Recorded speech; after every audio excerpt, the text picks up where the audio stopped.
We've heard the word milestone way too much this year. Today, the United States passed another one. 200,000 known deaths from COVID-19. That's among more than 6 million confirmed cases across the country, rapidly approaching 7 million. Globally, there have been more than 900,000 deaths. Meanwhile, the search for a vaccine continues as the president and public health officials disagree on the timeline for its distribution. What will it take to get a vaccine from the lab to you? Joining us now is Dr. David Shulkin. He was the Secretary of Veterans Affairs in the Trump administration. He's worked in hospital leadership at the University of Pennsylvania, Temple University, Beth Israel Medical Center, and elsewhere. And he is the author of It Shouldn't Be This Hard to Serve Your Country. Secretary Shulkin, good evening. Good evening, Joshua. Nice to be with you. Good to have you with us. Let me get your sense of the logistics of this. In terms of the state level, you've got state and federal officials who are trying to make sure that providers are equipped to administer a vaccine, everything from getting enough of them to enough of the right places, to keeping them cold enough, well below the freezing point, to preserve them so that they can get to my doctor's office. Talk to us from the perspective of a hospital administrator who's been watching the politics of this week and wondering what the next step is. If you were back running a hospital system, what will be top of mind for you right now? Well, Joshua, the way I think about this as a physician and as a person who's run large healthcare systems, I think about it in terms of the science first. And the science is very encouraging. And then we need to talk about the public confidence. But when you talk about the science, we have 9 vaccines now in phase 3 trials, 15 in phase 2. And we've never seen this before. We have vaccines with all sorts of different mechanisms of action. And now that the pharmaceutical companies are pledging and coming out transparently showing the protocols that they're using, I think that we're seeing very positive steps on the scientific front. And I feel confident about that. But when we look at public confidence, we've never seen anything like this. Only 21% of Americans say that they will definitely take this vaccine. Just half of Americans say that they'll probably take it. We have 77% of Americans who are saying that they feel a vaccine may be released before it's safe to do so.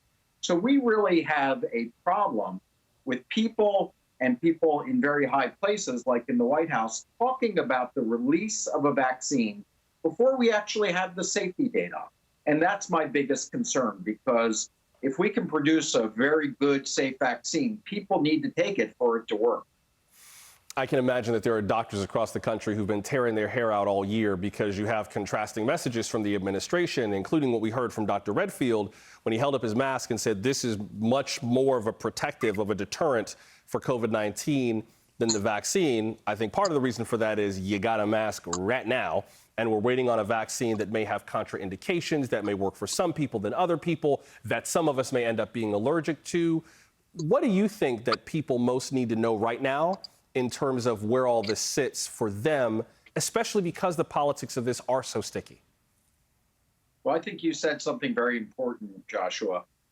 We need to learn from what we've seen now with masks. We know that they are the most effective tool that we have, yet 45% compliance across the country. And so we can't afford to repeat that if we come out with a safe vaccine. And I think what we need to be doing is we need to get the politicians out of this and return this to our scientists and to really being transparent with our data. And let's see what the data says about both effectiveness and about safety.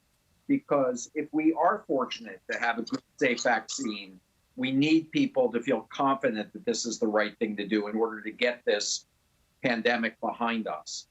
Secondly, we have to be planning right now a transparent process for the administration and distribution of this vaccine.